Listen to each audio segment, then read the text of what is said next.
Hello, everybody. We're getting from the worldviews into why ontology matters. And with that, I built a presentation for you. The goal of this is to really understand why does it matter and where is it heading right now, and why does ontology matter? And it really comes to what you determine as a basis of reality. Really determines whether there's value to humanity or objects or any of the goals that we perceive in life. Right? Is the goal in life to make a mark in history? If that's your goal, you're going to realize pretty quickly that almost no one in history is even remembered in the current state. So that really doesn't add any real value. And if you start thinking about things, is life merely a projection? And if it's merely a projection, we're just illusory code in a program, what value is there to human life? Why not just get out of it what you want, right?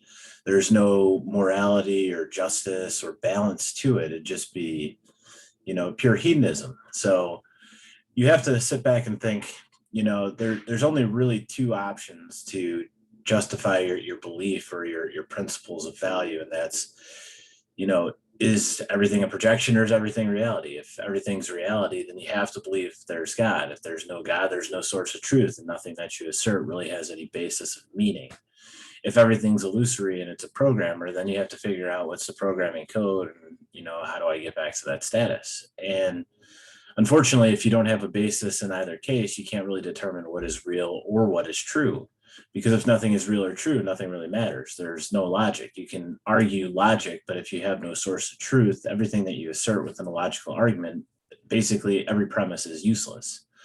So there would be no logic. There would be no value. Nothing could be explained. And this is where, you start looking at the holograms. We normally see things in a real life hologram where we can only see things from the get-go, but a more holistic hologram would be able to be seen all around, which again, it's just everything in terms of the source of truth has to have a source, right? So going from there, one of the topics that I like to address is the basis of atheism, because I've had a lot of arguments in my time over atheism and why do you believe what you believe. Well, the reason is atheism isn't genuine. If you argue against any form of intelligent creator or creation, you're ultimately going to be nihilistic. And by that, I mean, you're eventually going to have so many forms of relative truth that basically the strongest is going to survive. Because everybody who doesn't believe in a God is going to have a different set of values. And eventually the one that runs is going to be the one that determines what everything's going to be. And nihilism is the absence of value. It's a world without meaning. And if you have a world without meaning, you got a lot of what I'd call hopelessness. You'd have a world with no real sustainability behind it. There's no environmental, there's no relationships, there's no nothing. The things that most people value most dearly would essentially be meaningless. A world without meaning would also have the values that the strongest survive, right? The person who dictates history is going to be the person who's going to be running exactly how society and everything moves. A world without meaning also has no prevailing logic, like mentioned on the prior slide. You'd have no basis for understanding things. Science in a world without meaning, without code, without a programmer wouldn't have anything that's observant. Patterns wouldn't be recognizable. They'd all be incoherent. It'd be chaotic. Arguing with an atheist is like barking at a dog. If you say anything to them, it most likely won't be understood because they don't have a source of truth. You might have a bark here or there that makes sense to them, but essentially, since there's no source of truth, they're not going to understand where you're coming from. And to even bring up spiritual or other matters is going to be beyond them, even though paranormal activity, UFOs, and everything else are followed in quite a bit of detail. But you can't explain that one either. But there's tons of people who believe that as a source of truth. And either you're going to anchor to good or evil, but given the naturalism behind our wonderful world right now, chances are most people are going to flock towards evil. And evil is really just the worship of self over others. But going back to the other thing is, that's great. What does this all mean in the greater context? And this is why I started with worldviews, because I can't justify the importance of a biblical worldview until I tell you where worldviews are heading in the current status. Inevitably, what ends up happening is people are believing whatever they're taught. Doesn't necessarily have to be true, but if you're taught from a school age level to believe things a certain way, you're going to start making that your fundamental basis for how you determine reality or how things operate. So dominant reality tends to be what's considered true. And what eventually happens, and we're seeing it now in our current generation, people process information based on the world hermeneutic. So what were you taught in grade school? What were you taught in high school? What were you taught in college? Well, that's the only way you can think about things, because that's what you got your degree in. That's what you know, and keep your head down at your desk, and that's all you can think about. And if you start questioning that narrative or that belief system, obviously people who put a lot of time and effort into it are going to be quite upset that you're questioning their relative role in society. And they'll call you a conspiracy theory, a conspiracy theorist, an idiot. They'll basically just befuddle you, because you're attacking their basis of truth. And it's unfortunate that people don't think, but it's the nature of it is that our smartphones are smarter than us. People basically do what the program or what their programming tells them. They don't actually think about things anymore. And you can see it happening right now in the financial and social engineering system. The most popular Bitcoin, for example, you have a cryptocurrency. It's all based on what you have on your computer, and you mine it. And the value of it's really based on popularity. It's not necessarily anything else other than it's a form of currency where people trade, and the value of it's based on how many people trade on it. Same thing with Facebook. The most amount of users you can have on a platform adds the most amount of value to the platform. So again, when you start thinking about that, the rules tend to go to the people who have the most popular platforms or control the narrative. And if you think about it even more, who's going to control the narrative more? Somebody who's democratic or somebody who's authoritarian? And the answer is it's going to be authoritarian, because you're going to have more people following one view of reality, and everybody's going to flock to it. Eventually, that more powerful regime is going to be the one who's going to use their authority to take control. And we have more authoritarians in this world than we don't. And you can see that with India, China, and the Islamic nations.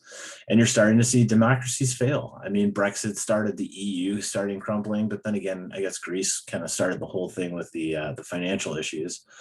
You're seeing the U.S. torn apart with protests. We can't even have a common united front in the U.S. And as the Bible says pretty clearly, this doesn't look good for democracies, because a kingdom divided can't stand.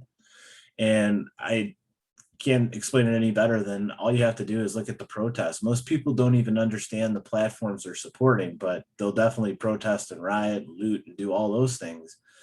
And if we can't have some sort of unity within our country, any of the principles that we're standing on are just going to fall to the wayside.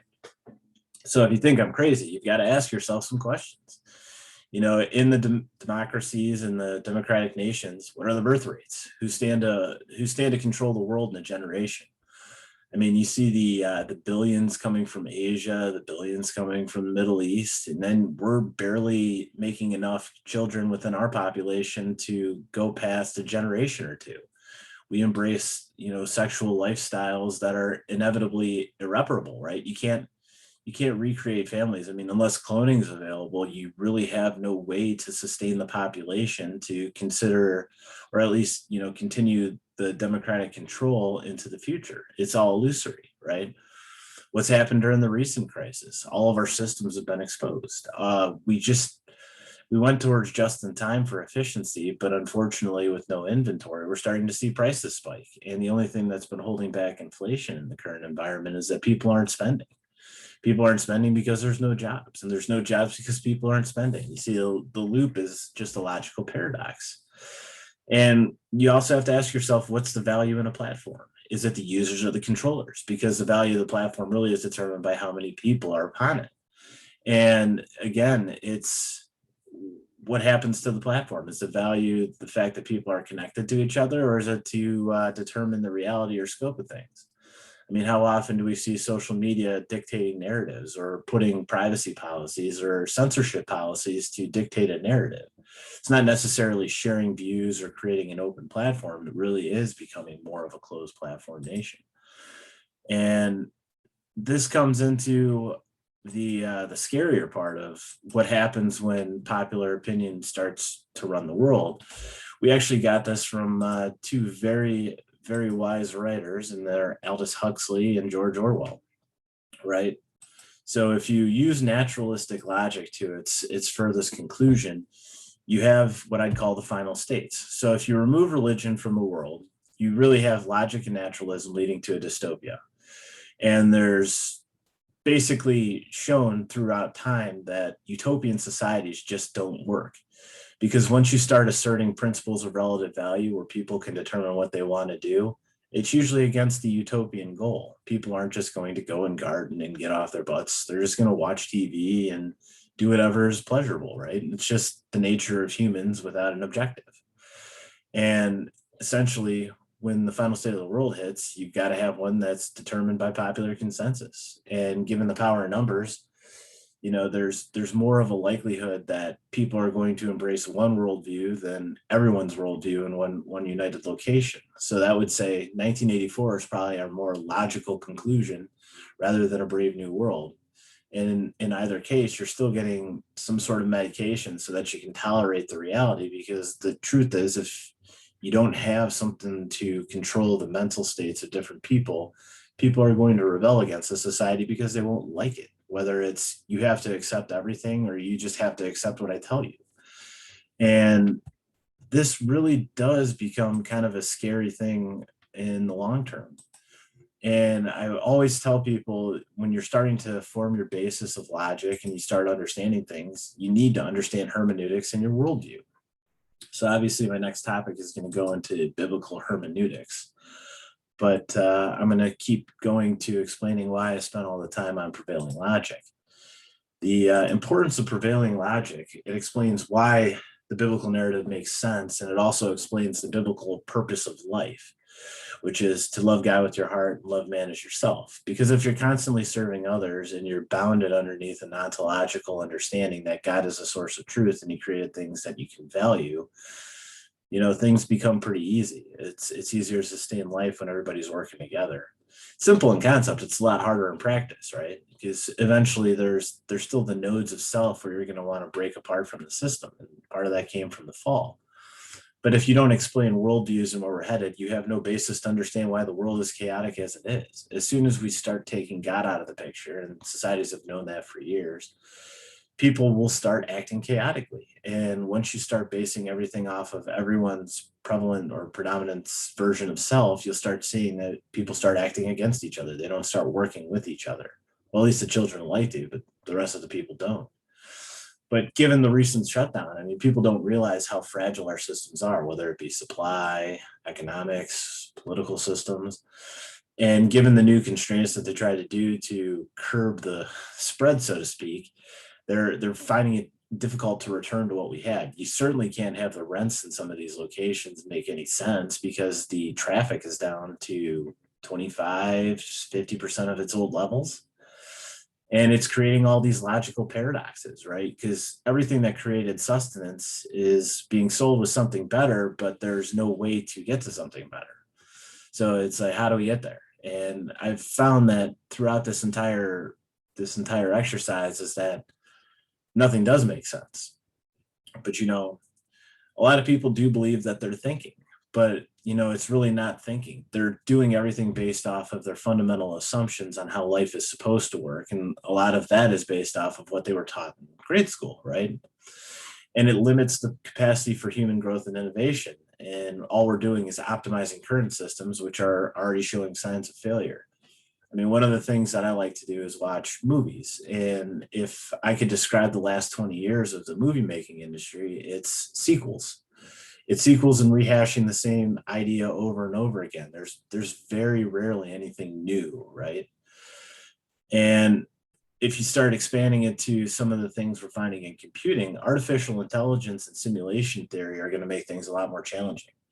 And a lot of people don't go that far into logical thought. But if you think about it, if you have a computer who's artificially intelligent, and the danger with artificial intelligence is based off of systems run codes and they're optimizing this code, but they can't tell you what the code is. So these systems are optimizing and you don't know exactly why it's optimizing.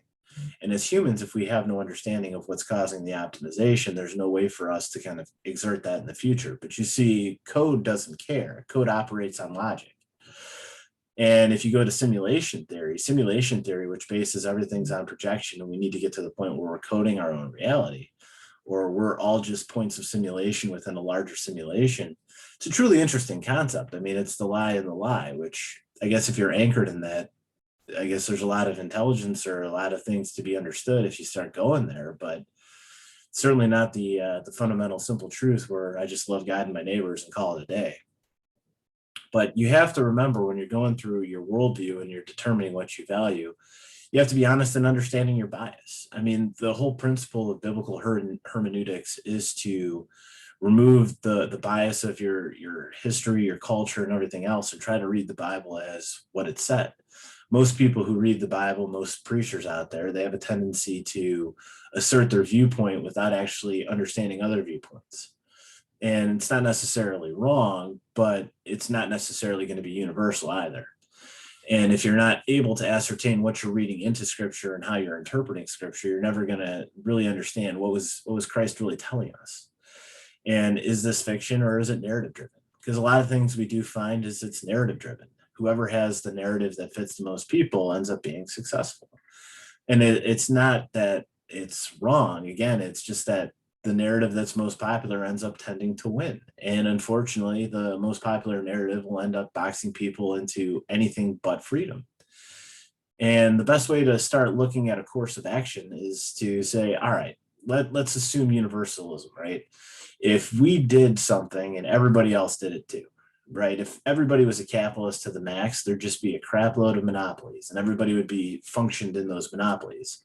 So obviously there has to be constraints and rules to open freedom, but it doesn't work that way. We already see it with the media and social media. It's power always tends to control regardless of freedom. And then guess what happens? Our freedom goes bye-bye.